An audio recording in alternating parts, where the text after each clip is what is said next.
Hello दोस्तों, कैसे हैं आप सब लोग। आशा करते हैं अच्छे होंगे। स्वागत है आप सबका एजुकेशन चैनल पर, जिसमें हम देख रहे हैं बाल राम कथा कक्षा 6। वीडियो को देखने के लिए चैनल को लाइक शेयर सब्सक्राइब कर लीजिए। आइए पढ़ते हैं इस वीडियो के माध्यम से आगे के पाठ को। पाठ का नाम है दंडक वन में 10 वर्ष। आइए पढ़ते हैं इस पाठ को और जानते हैं कि दंडक वन में 10 वर्ष रामचंद्र जी क्यों गए थे। भरत अयोध्या लौट चुके थे। नगरवासी ने सेना धूल उड़ाती हुई वापस जा चुकी थी। कोलाहल थम गया था। 2 दिन बाद चित्रकूट की परिचित शांति लौट आई थी।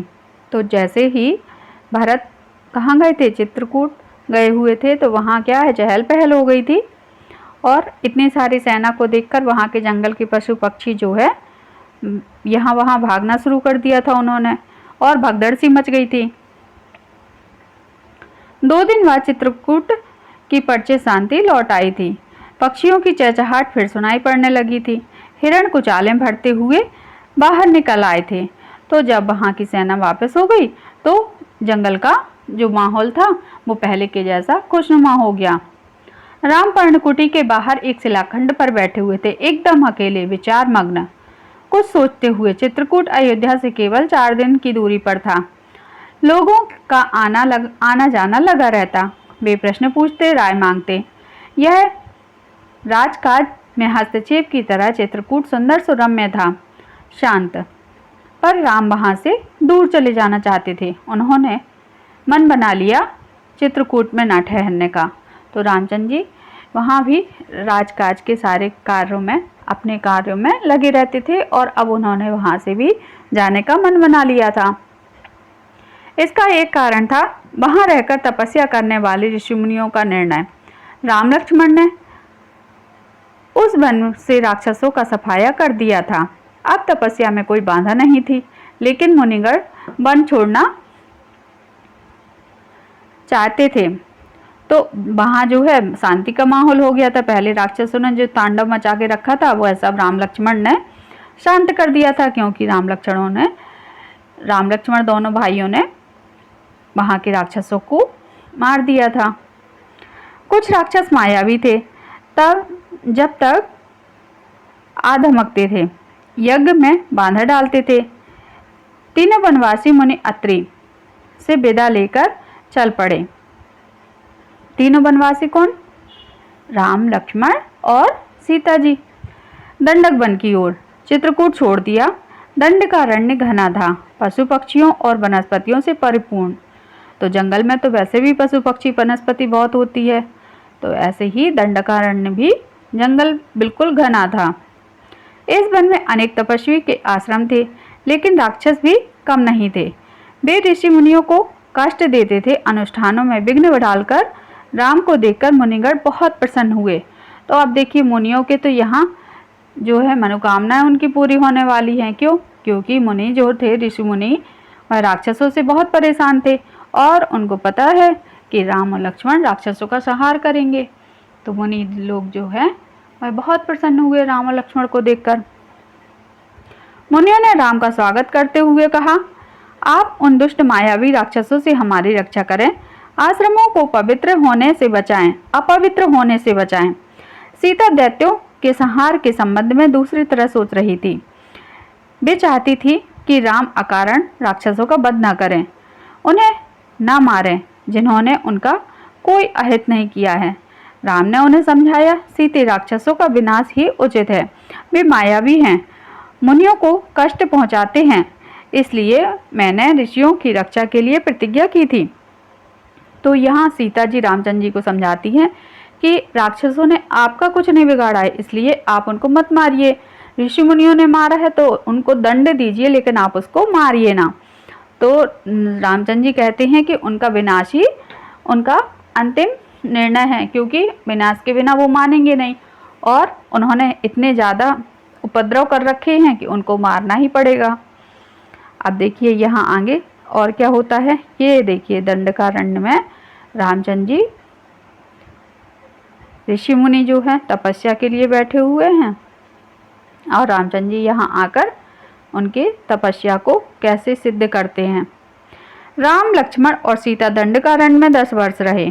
स्थान और आश्रम बदलते हुए वे क्षरभंग मुनि के आश्रम पहुंचे। आश्रम में बहुत कम तपस्वी बचे थे। सभी निराश थे। उन्होंने राम को हड्डियों का ढेर दिखाकर कहा, राजकुमार, ये ऋषियों के कंकाल हैं जिन्हें राक्षसों ने मार डाला है। अब यहाँ रहना असंभव है। तो यहाँ दंडकारण्य में कुछ ऋषि जो थे, गिने चुने ऋषि जो बचे हुए थे, उन्होंने जो मरे हुए ऋषियों की हड्डियां पड़ी थी उनको दिखाया कि आप देखिए क्या हो सकता है, आप वो कीजिए, हम लोग इन राक्षसों से बहुत परेशान हैं। सुतीक्ष्ण मुनि ने भी राम को राक्षसों के अत्याचार की कहानी सुनाई। तो सभी ऋषि जो हैं बारी बारी से कोई ना कोई ऋषि उनको मिल जाता कि हम राक्षसों से बहुत तंग आ चुके हैं। मुनियों ने ही राम को अगस्त ऋषि से भेंट कराई। तो यहाँ पहले अलग अलग ऋषियों से रामचंद्र जी ने भेंट की। विंध्याचल पार करने वाले वह पहले ऋषि थे। कौन थे? मुनि अगस्त। अगस्त ने पहले ही विंध्याचल पार करके गए हुए थे। मुनि ने राम को गोदावरी के नदी के तट पर जाने को कहा। उस स्थान पर का नाम पंचवटी था। वनवास का शेष समय दोनों राजकुमारों और सीता ने वहीं बिताया। पंचवटी के मार्ग में राम को एक विशालकाय गिद्ध मिला, जटायु। पंचवटी के मार्ग में जटायु जी से भेंट हुई रामचंद्र जी की। सीता उसका स्वरूप देखकर डर गई। लक्ष्मण ने उसे मायावी राक्षस समझा। वे धनुष उठा रहे थे कि जटायु ने कहा, हे राजन, मुझसे डरो मत, मैं तुम्हारे पिता का मित्र हूँ, वन में तुम्हारी सहायता करूँगा। आप दोनों बाहर जाएंगे तो सीता की रक्षा करूँगा। राम ने जटायु को धन्यवाद दिया, उन्हें प्रणाम करके आगे बढ़े। तो जटायु ने पहले, लक्ष्मण जी ने क्या समझा कि जटायु कोई मायावी राक्षस है, तो वह उनको मारने के लिए तैयार हो गए, तत्पर हो गए। और जैसे ही जटायु ने अपना परिचय दिया तो तीनों जन ने उन्होंने जटायु जी को प्रणाम किया। पंचवटी में लक्ष्मण ने बहुत सुंदर कुटिया बनाई, मिट्टी की दीवारें खड़ी की, बांस के खंभे लगाए, कुछ और पत्तों से छप्पर डाला। कुटिया में उस मनोरम पंचवटी को सुंदर बना दिया। कुटी के आसपास पुष्पलताएं थी, हिरण घूमते थे, मोर नाचते थे। इस बीच राम राक्षसों का निरंतर संहार कर रहे थे। वे जब भी आश्रमों पर आक्रमण करते, राम लक्ष्मण उन्हें मार देते। उन्होंने सीता को पकड़ लेने वाले राक्षस का विरोध किया, विराट को मारा।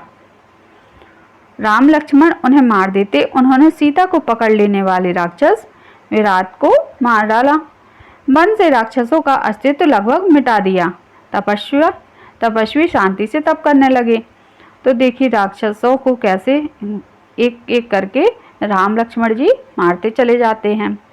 एक दिन राम लक्ष्मण और सीता कुटी के बाहर बैठे हुए थे, लता कुंजों को निहार रहे थे, उनके सौंदर्य पर मुग्ध होते हुए। तभी लंका के राजा रावण की बहन शूर्पणखा वहां आई। राम को देखकर वह उन पर मोहित हो गई। उसने स्वयं को पानी में देखा, विकृत चेहरा, मुंह पर झुर्रियां। वह बूढ़ी थी पर राम के मोह में आसक्त, उन्हें पाना चाहती थी। उसने माया से सुंदर स्त्री का रूप बना दिया। शूर्पणखा राम के पास गई, उनसे बोली, हे रूपराज, मैं तुम्हें नहीं जानती पर तुमसे विवाह करना चाहती हूँ।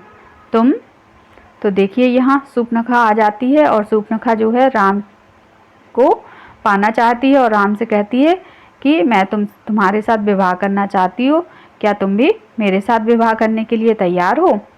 तो देखिए रामचंद्र जी क्या कहते हैं, इच्छा पूरी करो, मुझे अपनी पत्नी स्वीकार करो। राम ने मुस्कुराकर लक्ष्मण की ओर देखा, अपना परिचय दिया, सीता की ओर संकेत करते हुए कहा, ये मेरी पत्नी है, मेरा विवाह हो चुका है। राम शूर्पणखा को पहचान गए। फिर भी उन्होंने उसका परिचय पूछा। शूर्पणखा ने झूठ नहीं बोला, सच सच बताया कि वह रावण की बहन, रावण और कुंभकर्ण की अविवाहित बहन है। राम को मना करने के बाद वह लक्ष्मण के पास गई। लक्ष्मण ने कहा, मेरे पास आने से तुम्हें कुछ नहीं मिलेगा देवी, मैं तो राम का दास हूँ, मुझसे विवाह करके तुम दासी बन जाओगी। लक्ष्मण ने शूर्पणखा को पुनः राम के पास भेज दिया। दोनों भाइयों के लिए यह खेल हो गया। शूर्पणखा उनके बीच भागती रही। क्रोध में आकर उसने सीता का पर झपटा मारा। सोचा कि राम इसी के कारण विवाह नहीं कर रहे हैं। लक्ष्मण तत्काल उठ खड़े हुए और तलवार खींची और उसकी नाक कान काट दिए। खून से लथपथ शूर्पणखा वहां से रोती बिलखती हुई भागी अपने भाई खरदूषण के पास। वे उसके सौतेले भाई थे, उसी वन में रहते थे। तो देखिए यहाँ शूर्पणखा जो है वह राम और लक्ष्मण किसी से भी विवाह करना चाहती थी, लेकिन राम लक्ष्मण दोनों भाई जो हैं वह शूर्पणखा से विवाह नहीं करना चाहते थे। तो क्या किया, वह सीता को मारने लगी। सीता को मारने लगी तो लक्ष्मण को गुस्सा आ गया और लक्ष्मण ने उसके नाक कान काट दिए। वह तुरंत खरदूषण के पास गई। खरदूषण उनके चचेरे भाई थे। खरदूषण के क्रोध की सीमा न थी। उन्होंने तत्काल 14 राक्षस भेजे। शूर्पणखा के साथ उनके साथ गए। राम जानते थे कि राक्षस बदला लेने अवश्य आएंगे। वे तैयार थे। सीता को उन्होंने सुरक्षित स्थान पर भेज दिया। लक्ष्मण उनके साथ थे। राक्षस राम के सामने टिक नहीं सके। देखते ही देखते उन्होंने सबको ढेर कर दिया। शूर्पणखा ने एक पेड़ के पीछे से यह सब दृश्य देखा। राम के पराक्रम से वह चकित थी। उसका मुंह और बढ़ गया, साथ ही क्रोध भी बढ़ा। वह फुफकारती हुई खरदूषण के पास लौटी। इस बार खरदूषण राक्षसों की पूरी सेना के साथ चले। खरदूषण ने देखा कि आसमान काला पड़ गया। घोड़े स्वयं धरती पर गिरकर मर गए। आकाश में गिद्धराज मंडराने लगे। ये अमंगल के संकेत थे, पर वह रुका नहीं, आगे बढ़ता गया। घमासान युद्ध हुआ। अंत में विजय राम की हुई। खरदूषण सहित उनकी सेना धराशायी हो गई। कुछ पिछलग्गू राक्षस बचे। वे जान बचाकर वहां से भाग निकले। भागने वालों में एक राक्षस का नाम अकंपन था। वह सीधे रावण के पास गया। लंकाधिपति को उसने पूरा विवरण सुनाया। तो देखिए यहाँ कैसे राम को भारी भारी से और राक्षसों का सामना करना पड़ा, जिसको शूर्पणखा ने भेजा हुआ था। शूर्पणखा ने अपने भाई खरदूषण के द्वारा बहुत सारे राक्षस, खरदूषण सहित बहुत सारे राक्षस आए उनको मारने के लिए, लेकिन सभी बारी बारी से मारे गए। तो जो अकंपन था, अकंपन बचकर निकल गया और वह रावण के पास पहुंचा। तो रावण देखिए उसको क्या कहते हैं। अकंपन ने कहा, राम कुशल योद्धा हैं, उनके पास विलक्षण शक्तियां हैं, उन्हें कोई नहीं मार सकता। इसका एक ही उपाय है, सीता का अपहरण। इससे उनके प्राण स्वयं ही निकल जाएंगे। रावण सीता का अपहरण के लिए तैयार हो गया। वह महल से चला। रास्ते में उसकी भेंट मारीच से हुई। ताड़का के पुत्र ताड़का का वध राम ने पहले ही कर दिया था। मारीच क्रोधित था, पर राम की शक्ति से परिचित भी था। उसने रावण को सीता हरण के लिए मना किया, समझाया, कहा ऐसा करना विनाश का आमंत्रण है। रावण ने मारीच की बात मान ली और चुपचाप लंका लौट गया।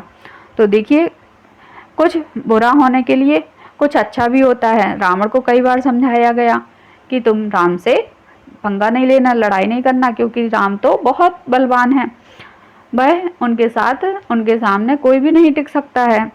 तो रावण भी मान गया। लेकिन आगे देखिए थोड़ी ही देर में शूर्पणखा वहां पहुंची, विलाप करती हुई, चीखती चिल्लाती हुई। रावण को पूरी घटना की जानकारी थी, लेकिन उसने शूर्पणखा को सुना। वह रावण को धिक्कार रही थी, फटकार रही थी। उसके पौरुष को ललकारते हुए शूर्पणखा ने कहा, तेरे महाबली होने के का क्या लाभ है? तेरे रहते मेरी यह दुर्गति। तेरा बल किस दिन के लिए है? तू किसी को मुंह दिखाने लायक नहीं रह गया। शूर्पणखा ने राम लक्ष्मण के बल को की प्रशंसा की। सीता को अति सुंदरी बताया। कहा कि उसे लंका के राजमहल में होना चाहिए। शूर्पणखा बोली, मैं सीता को तुम्हारे लिए लाना चाहती हूँ। मैंने उन्हें बताया कि रावण की बहन हूँ। क्रोध में लक्ष्मण ने मेरे नाक कान काट लिए हैं। रावण फिर मारीच के पास गया। खरदूषण की मृत्यु से वह कुछ घबराया हुआ था। रावण ने मारीच से मदद मांगी। मारीच चाहता था कि रावण सीता हरण का विचार छोड़ दे। इस बार रावण ने उसकी नहीं सुनी। उसे डांटा और आज्ञा दी, मेरी मदद करो। मारीच जानता था कि दोबारा राम के सामने पड़ने पर वह मारा जाएगा। राम उसे नहीं छोड़ेंगे। रावण मारीच के मन की बात भांप गया। उसने क्रोध में भरकर कहा, वहां जाने पर हो सकता है राम तुम्हें मार दे, लेकिन ना जाने पर मेरे हाथों तुम्हारी मृत्यु निश्चित है। विवश होकर मारीच को रावण का आदेश मानना पड़ा। तो मारीच को भी डरा धमका के रावण ने राम से लड़ने के लिए भेज दिया। रथ पर बैठकर रावण और मारीच पंचवटी पहुंचे। कुटी के निकट आकर मायावी मारीच ने सोने का हिरण का रूप धारण किया। कुटी के आसपास घूमने लगा। रावण एक पेड़ के पीछे छिपा था। उसने तपस्वी का वेश धारण किया हुआ था।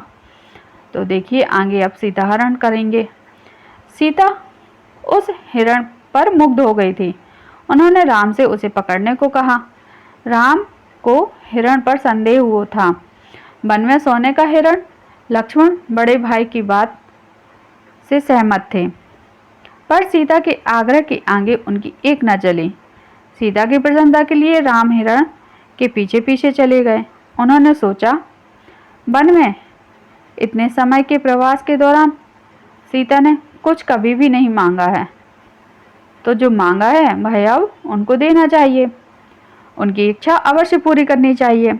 कुटी से निकलते समय राम ने लक्ष्मण को बुलाया, सीता की रक्षा करने का आदेश दिया। कहा, मेरे लौटने तक तुम उन्हें अकेला मत छोड़ना। लक्ष्मण ने सिर झुकाकर उनकी आज्ञा स्वीकार कर ली और सीता कुटी में थी। लक्ष्मण धनुष लेकर बाहर खड़े हो गए थे। तो देखिए सोने का हिरण कैसे सीता जी के लिए अपहरण का कारण बन जाता है। यहाँ सोने का हिरण ना वो मांगती, ना उनका अपहरण होता। यहाँ यह पाठ हमारा समाप्त हुआ। आगे की वीडियो में इस पाठ को समझेंगे प्रश्नोत्तर के माध्यम से। धन्यवाद।